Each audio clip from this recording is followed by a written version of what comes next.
Good evening, Ambassador. Yes, good evening. Good evening. So I'm so happy and glad to meet you for the first time. Yes. I have heard about your name, Oh. but I never had the chance to meet you in person. Yeah. And I have to thank to Professor Shengen Fan Yes. for this beautiful WAFI 2025 that brought me here to Pinghu and Beijing.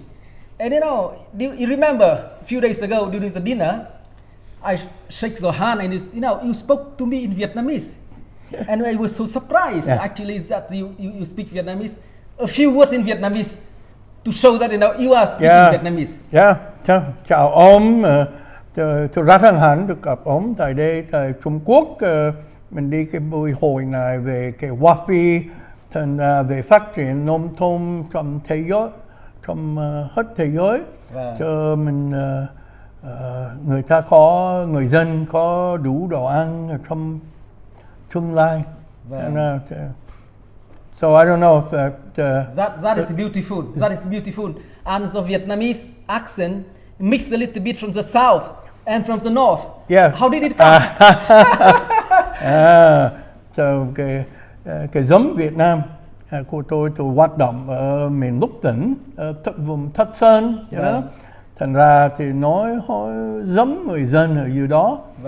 Nhưng mà tôi gặp một đàn bà Việt Nam đẹp lắm. Người Bắc Việt. Sinh đẻ tại Phúc Yên. Cho nên mình gặp nhau. Sau đó mình gặp nhau, mình đám cưới. Hồi cách đây 51 năm. Tức là cưới ở Việt Nam hay cưới ở Mỹ? Cưới ở Việt Nam hay cưới ở Mỹ? So marriage in tại Việt Nam. Tại Việt Nam. Hồi đó Sài Gòn. Chùa Vĩnh Nghiêm. Chùa Vĩnh Nghiêm. Gần cái phi trường Tân Sơn Nhất. Okay, very good. Okay, so now I can confirm that the Vietnamese is good because I understood that you explained a very special thing on WAFI, the Conference on Food Security. And now, và bây giờ chúng ta sẽ nói tiếng Anh. Okay, yes, all right. So, Ambassador Kenneth Quinn, tell me a bit about your life.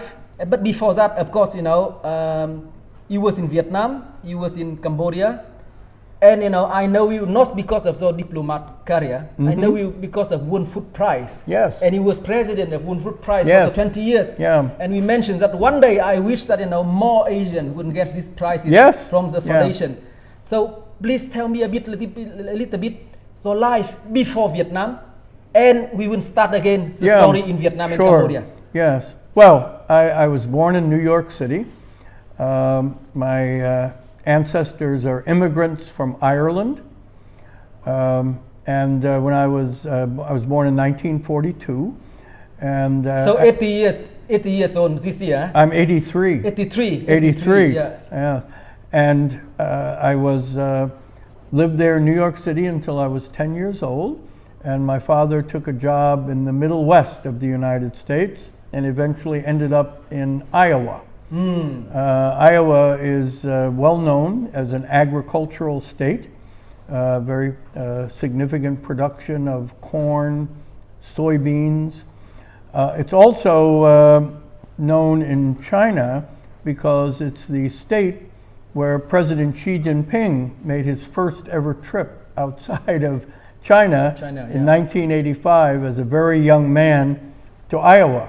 So he has a special connection to Iowa. People welcomed him very, very warmly, and he's always, said how much he remembers that. So did you meet him at that time? No, I didn't. I didn't. But I went to college in Iowa at a little school in Dubuque, Iowa, on the Mississippi River, called Loras College. Very few people have heard of it. But it was. I got a good education. And then to become an American diplomat, you have to pass a test. And so I passed the test. I was 200 people out of about 20,000. Oh, really? Yes. Very competitive. Yes, yes. And so I became a diplomat. And of course, I had visions of diplomatic life in fancy places in Europe. But the war was going on in Vietnam, and I was assigned to be a rural development officer in working through USAID to promote agricultural and economic development for farmers in Vietnam. Was that the first post outside the US? Yes, first time. And when did you arrive to Vietnam? So I had never flew on a plane until I was 23 years old. And I was 26 years old when I left the US for the first time and flew to Japan and then to Taiwan and to Vietnam. And I arrived in November of 1968. 68, the year Mậu Thân. Yes, Mậu Thân, yes, yes. And I had been trained for 10 months in Vietnamese. And in Vietnam? No, in Washington, D.C. Before you came? Before I came. Okay. Yes, and so then I was assigned to work in a province in the Mekong Delta, Sadek. Sadek. Đồng Tháp. Yes. Sadek Đồng It's Tháp. a Cambodian term. It means iron market. Yeah, so Sadek, and it's there had been a metal cover and that's where the marketplace was, and so they called it, the metal market province. Okay. But Sadek. Yeah. The Cambodian words, not Vietnamese. Okay. Yeah. I don't know if it's Sadek Hun Sen. I don't know if there is any link. It sounds similar. No. Samdek Hun Sen. No. Samdek. Samdek. Samdek means excellency. Excellency. This is Sa. Sadek, Yeah. No, I read, it's interesting the position. It's rural development. Yes. That as a ministry in Vietnam, we had the Ministry of Agriculture and Rural Development. Yes. And recently we merged it with the Ministry of Environment. Yeah. So now we are together, Ministry of Agriculture and Environment, Rural Development. So what was your job? So my job was, I didn't live in the province capital. I lived out in what was called a district. And my job was to work out in 8 villages and to promote the use of new, highly improved rice seeds called IR8. IR8. Okay. And that rice was developed in the Philippines, and it was high yielding and would grow in a short period of time. Yeah. So maybe 3 months. Farmers in the Mekong Delta had been traditionally planting floating rice, and it had about a 6-month growing period.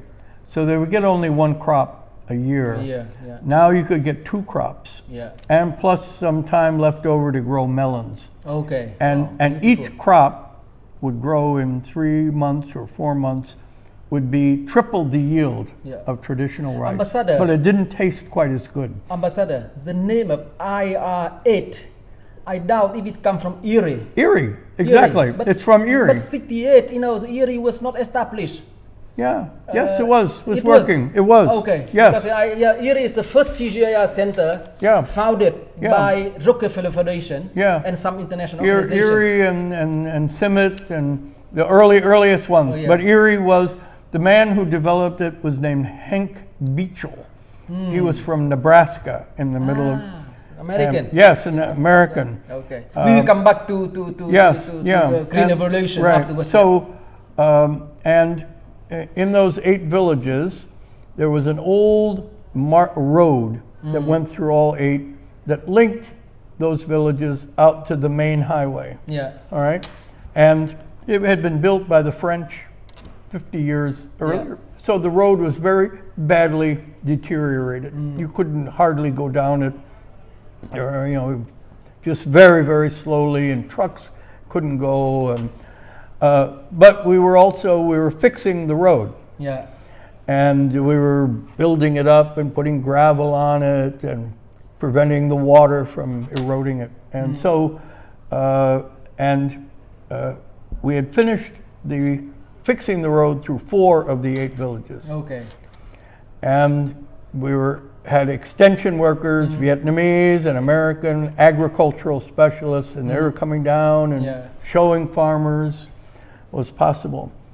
But what I observed and became the lesson of my life was that only in the villages where we had fixed the road Yeah. did farmers use the new rice. Oh, really? Really, really. And so you drive down that road and you'd see farmers now, they could sell, they had more rice than they needed to Yeah. eat, so not subsistence agriculture. They could sell some, they got more money, Yeah. they fixed up their house, their children got other more nutritious food, Yeah. and so life got very good Yeah. very quickly. So if I link that example to the agriculture context now, it's exactly the things you have to Exactly do. the same. It's basically the food system is a value chain. You produce there, but you need road to bring Roads, the product right, to yes, the consumers. right. So here I grew up in the middle of America, in Iowa, but only when I was 10,000 miles away in the Mekong Delta did I realize that this was the lesson that had changed America. Also, That we built out farm to market roads all over the middle of the US, and the universities and the seed companies Yeah. took out the new seeds to the farmers. Yeah. That's what elevated Okay. America. yeah, And so here I was in Vietnam saying, oh, now I understand what happened there and in America, and now I'm seeing it for myself. So this is the lesson of my life yeah, about roads and seeds. yeah, road and seed. Yes. And in addition, wherever we fixed the road and brought in the new seeds, the military security situation changed dramatically. Yeah, it somehow opened up the community, and so the conflict and the war evaporated. Okay. Oh, But that's in the interesting. other 4 villages with no fixed road, the people lived in kind of run-down houses. Yeah. They didn't have good clothes. Their children were malnourished, and security situation was still very bad. Yeah. So in Vietnam, So- it's the cities. Yeah. Yes, city, yeah. So I saw that, and that became the lesson I took with me. I worked in Vietnam for 5.5 years during the war. I was then moved to Henry Kissinger's staff at the White House, National Security Council staff Yeah. at the White House. I was interpreter in Vietnamese for the President of the United States as the war was coming to an end. But I took that lesson with me about the roads and seeds, roads and rice. Yeah. We need to apply and promote this approach Yes. everywhere now, Yeah, in particular yes, in Africa. yes. I have been to Africa Yes, for 5 and years. that In is- many remote areas, it's been very difficult. And so that In is that my sense. proposal Yeah. that I've talked about here, and I've written about, that the US and China should collaborate on upgrading roads in Africa. Because when I first came to China in 1979, China had less than 50% of its farm to market roads Yeah. upgraded. Now it's almost 100%. Yeah. And And you see how you see- China is working exactly. You Yeah. see, and so I believe that collaborating that way can build peace through agriculture, and the working together, cooperation to help Africa. Africa is going to have another 1 billion people to feed. It can't feed everyone it has now. Yeah. And if you say, what's the one thing we should do? What the one thing we could do in Africa? I'd say, build roads. Yeah. And Norman Borlaug, the founder of the World Food Prize, America's greatest agricultural scientist in all 250 years of our history, he would said, you want to feed Africa? Build roads. Okay. So don't talk about Norman Borlaug now, because I will come back Yeah, to that okay, before I get all right. Before coming back to the US. So how many people like you to work in rural development for US AID at that time and for the US during that How time? many? Oh, I don't know. So it's Hundreds. many people. Hundreds. Oh, really? Yeah. The hundreds. US sent 100 people to work in South Vietnam at that time. Oh my goodness, we have Really? surely. I mean, not all of them are working on villages, but yes, we had thousands. Okay. Thousands. Okay. So of course April 75. Yes. The war ended. Okay. Yes. So how was, what did you do before, a little bit before that period? You were still in Vietnam, right? So I was in Vietnam till 1974. Yeah. And in May of 74, I moved to Washington to be on the National Security Council staff. So I was working there when the war came to an end.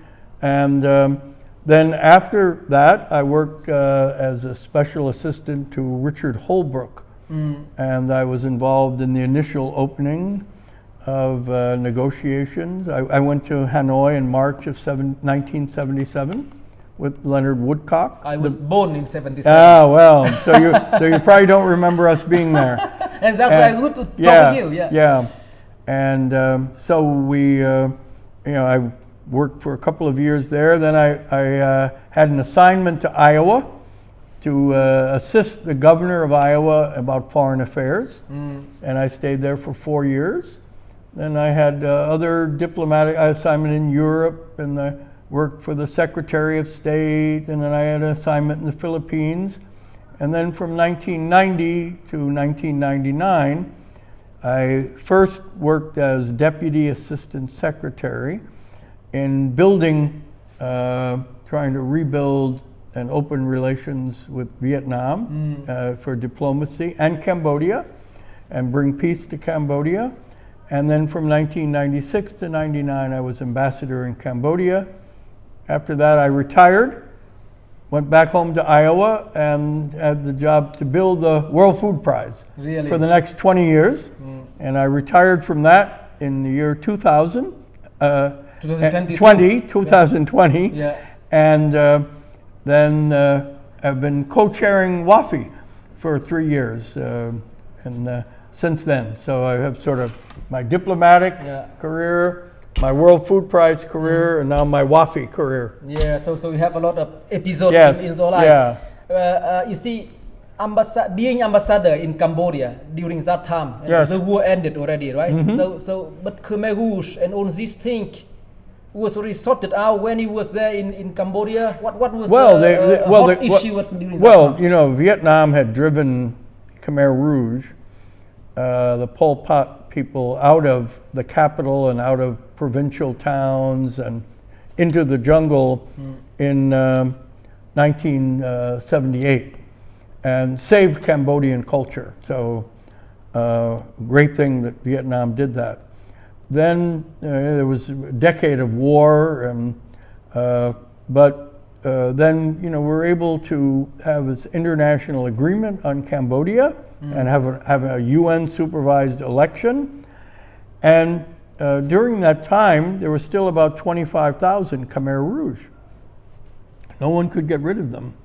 So I went to see Prime Minister Hun Sen, and I told him I learned a lesson when I was working in the Mekong Delta as a young man. Yeah.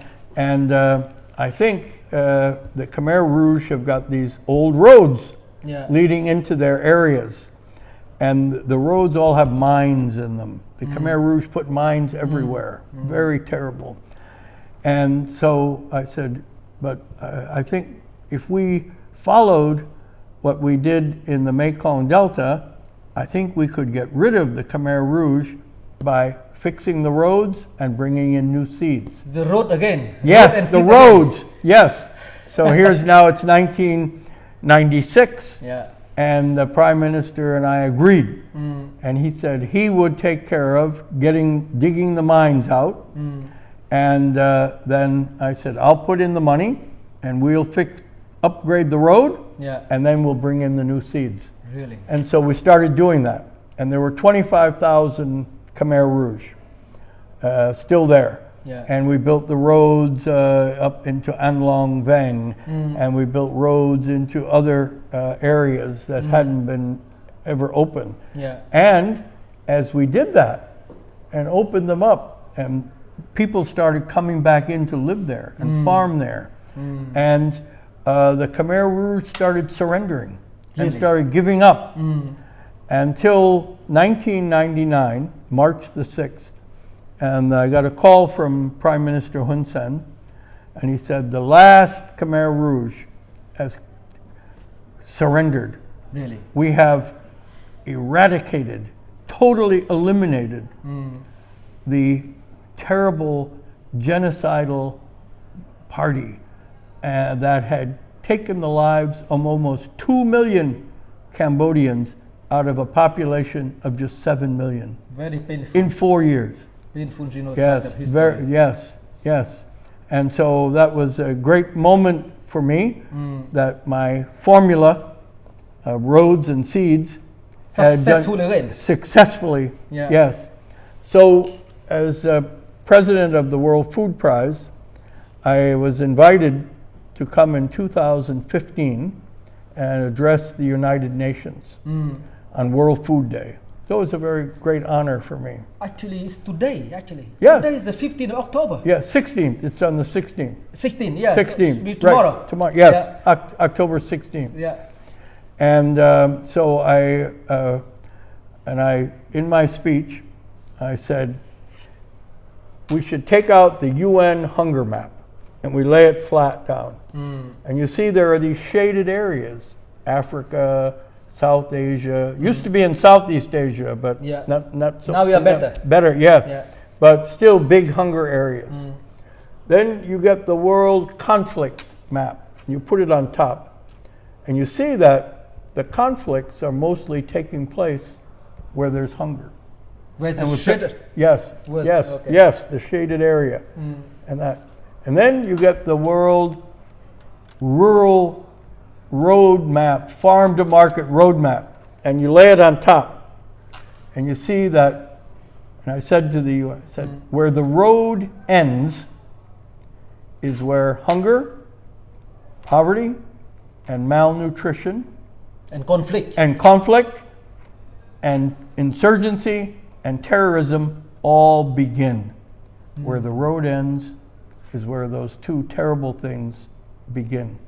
And so by building roads into areas, we can promote peace through agriculture, and we can uplift people out of hunger, poverty, malnutrition. Because we face the greatest challenge humans have ever confronted, whether we can sustainably produce enough food to feed the 10 billion people who will be on our planet by the year 2050, 25 years from now. 25 from now. 25 years from now. And so I told you before I was born in 1942. When I was born, the population of our planet was 2 billion people. All right? Today, 83 years later, it's 8 billion. So we've had 6 billion people. More. Yeah. And In 83 years. yes, and exactly. And in 25 more years, I don't want to think how old I'll be then, but there'll be 10 billion. You know. So that is okay. Coming back a little bit to World Food Yes, Prize, right. I was so inspired at the closing ceremony of Youth Forum today. Yeah. You come and you inspire people. You talk with young people, and you talk a little bit about the history of World Food Prize. Yes. And also the relationship with the father of Green Revolution. Yes. You know, did you work with Dr. Norman Borlaug Yes, for a decade. for decades? A decade. Tell us a little bit more about that. Oh, well, Dr. Borlaug was born on a farm, hard-working, studied hard, went got to a school, got a PhD, and then went to Mexico. And when he was just a young man, after his PhD, and he works out with the poorest farmers. It was the time to work with CIMIT, or Even before CIMIT, CIMIT. CIMIT didn't even exist. Yeah. He went there with the Rockefeller Foundation funding, and he and a few others were out, and he kept on working. And Dr. Borlaug said, you know, I worked so hard, and I thought I'm never going to make any progress, but he kept working to develop new wheat that could be disease resistant and also high yielding. Yeah. And he succeeded. And he grew plants that were so tall and so full of grain, they fell over. And he didn't know what to do. Yeah. But then some seeds from Japan, where one scientist named Gonjiro Inazuka had developed wheat plants with thick stems. Yeah. So this is not for They down. don't fall over. Yeah. They're not as tall, Yeah. but they don't fall over. And some of those seeds were brought back to the U.S., and some of them were shared with Dr. Borlaug in Mexico. And he planted some, and then he crossed them, as they say, and his new wheat wasn't quite so tall, but full of grain And it's falling down. and doesn't fall down. Yeah. And so it was the breakthrough. It's the start of the Green Revolution. It's the breakthrough that lets Mexico become self-sufficient and then exporting. And just at that moment, in the early 1960s, when India was facing a great famine Yeah. and hundreds of millions might starve to death, Dr. M.S. Swaminathan, who was The first one food prize. first World WAFI. Food Prize winner. Yeah. Yes. He asked the UN, please bring Norman Borlaug here To India. to India. And Borlaug arrives, and he and Swaminathan go across India and convincing farmers, convincing the government, adopt Borlaug's new wheat. And the famine is averted, lives are saved, and Norman Borlaug receives the Nobel Peace Prize. And that. So Borlaug told the Nobel Committee, we need a prize for agriculture. Yes, so please get one started. Yeah. So they said they were so sorry, they didn't have the money and they weren't authorized to do that.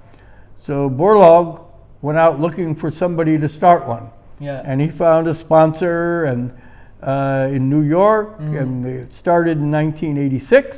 86. Yes, and then in 1989, the sponsor was withdrew, and it was going to go out of existence, and Borlaug trying to find somebody to keep it going, and he goes home to Iowa, and he meets a man named John Ruan, R-U-A-N, Ruan, and Mr. Ruan puts in the money and keeps the World Food Prize going, and in 1990 that happens, and then in 1999, when I retiring from the State Department, somebody told them, and they said, oh, would you like to come? And so I worked with Dr. Borlaug from 1999 until he passed away in 2009. 2009. Yes. So 10 years. Yes. Yeah. So he's the greatest agricultural scientist in the history of America. I agree. M.S. Swaminathan, greatest agricultural scientist, history of India. Professor Yuan Longping of China, greatest agricultural scientist, history of China. He has a new breed rice, huh? Yes, hybrid rice. Right. Hybrid rice. He's the father of hybrid rice. And I worked with all three. And I had them all together in Des Moines, Iowa at the World Food Prize in 2004. Really? The only time the three greatest agricultural scientists in all history were ever together. I should find a photo of that. Yeah, I'm looking for one. Yeah. I can't find a photo of the three of them together. Oh, really? No. Too bad. I've got Borlaug and Yuan Longping together. Okay. Yeah, but yeah. Oh, this is excellent. You know, I like very much the ideas of international collaboration. Dr. Borlaug and the scientists from Japan bring things together. Yes. And it comes to new breed. Yes. And also, when I heard about the name, CGIAR pop up. Dr. Borlaug worked with CIMIT. Right. And of course, the father of agriculture of India working for IRI. Yes. For some time. Right. So and actually afterwards, several people from CGIAR won also the World Food Prize. Yes. So That's some right. of them, I have the chance to talk with some of them. So I think that is very important. And also, okay, now I know that you have a dinner at 6 Right. p.m. Yep. And only 15 minutes left. Mm-hmm. I still have a few questions to Okay. discuss with you. You see, WAFI, coming back a little bit of WAFI, I'm so impressed for my first participation to WAFI. So big, but not about the size. A lot of innovations. Yeah. A lot of great people coming Yes. in. Scientists, private sector, young people. Right. And it's not organized in Beijing. It's organized in Pinghu, 2 hours from here. So it's Yes. a very nice concept. Yes. And then of course, I have a lot of my admiration to Professor Zhang Fan. What is the learning? What is the reflection? You told a little bit already, but what would be the future of WAFI and how WAFI can contribute more in international agriculture, research, development, business, and everything? Yeah. So when I joined with President Sun and Dean Shengan Fan in building WAFI, they get all the credit. They're working hard on it. They have a staff at the China Agricultural University. So they will celebrate 120 years yes, tomorrow. Right. Yes, and so and I've been sending a student to CAU since 2004. Really? Yes. Okay. I brought 100 Chinese students to America, and I've sent 100 American students to China. But I think we need to have 3 places. We need to have a conference in Africa, and we do now. The what used to be the African Green Revolution Forum now evolved. It's African Food System Forum. Yes. And I saw Agnes. Agnes was here. Geraldine Mukishimana, my friend. Yeah, a number of Africans here. Then there's the World Food Prize, which was the first one in Des Moines. But I said there need to be a place in Asia. I can see we need to have 3 conferences every year that everybody should want to go to. Yeah. So I think the timing, we need to space it out a little bit more. Yeah. Africa's in September. The UN conference in Rome is in the middle of October. World Food Prize has been in October. World Food Prize all the way in October. Huh? Yes. Yeah, it yes. has been a tradition. Yeah.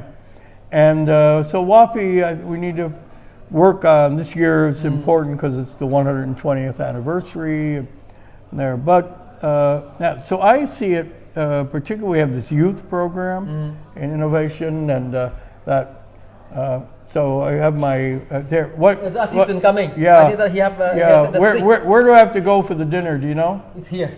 It's here. They said it's here. Yeah, excuse me? Where's the dinner going to be?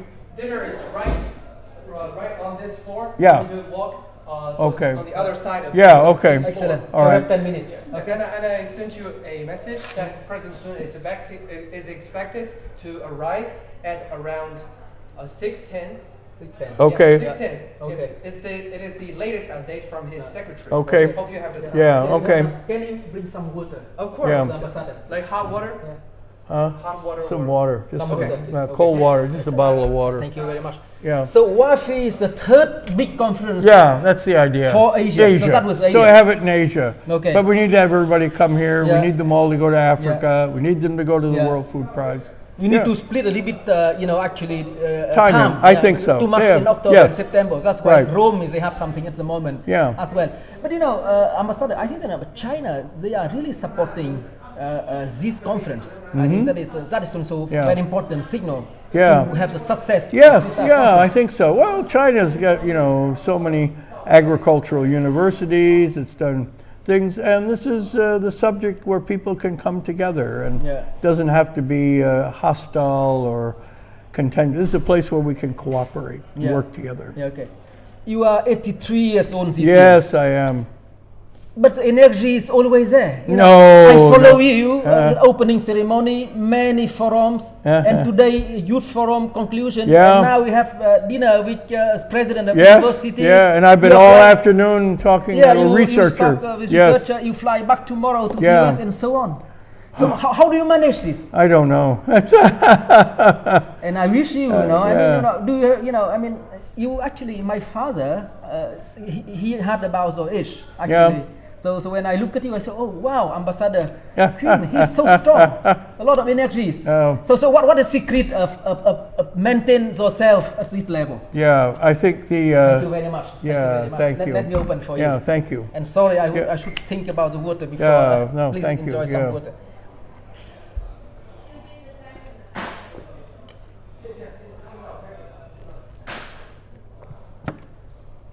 I think the secret is to always have some things you have to do. You haven't finished yet. Things that you want to do. Keep working on those. Keep working. Until you achieve. Yeah. Until you have achieved it. And keeps you going. Say, oh, I got to do that. I got to work on this. I've got to do that. So, and if you have that, you keep going. So yes, I'm very happy for this time. I met also our former Minister of Agriculture and Rural Development of Vietnam, Dr. Phat. Yeah. We I had said hello to him. also a very good discussion, and I see that many people after retirement, they have another life, and all as active as before. And I think that is the beauty to see how people are engaged and for this thing. A few minutes left. I want to ask you more personal things. You know, you spoke Vietnamese and you married with a Vietnamese lady. Yes. So I'm very happy to see this mix between Vietnam and the US. You know, so how many children do you have? Three children. Yeah, they benefit from having Vietnamese genes. It makes them much better at science and math. And really? Yes. So what do they do? So one is a doctor. He graduated from Harvard Medical School. Wow. Okay. Yeah. Second is a chemical engineer. He graduated from Princeton University. And third, my daughter works she worked for the Guardian newspaper in London. And now she works for Google DeepMind. She's an event organizer. Okay. So, yeah. Oh, beautiful. So all of them were born in the US or anyone born No, in my Vietnam? daughter was born in Austria. And my oldest son was born in Washington, D.C. area. And the middle son was born in Iowa. So we come from 3 continents. My wife's from Asia. You know, my daughter's from Europe. And the 3 males are born in the U.S. From the U.S. Yeah. Only men was born in the U.S. Yes. Okay. So since you left Vietnam as diplomat, you know, how often have you been back to Vietnam so far? Only 5 or 6 times. I've gone back with some groups to help them, guide them on tours or talk about things.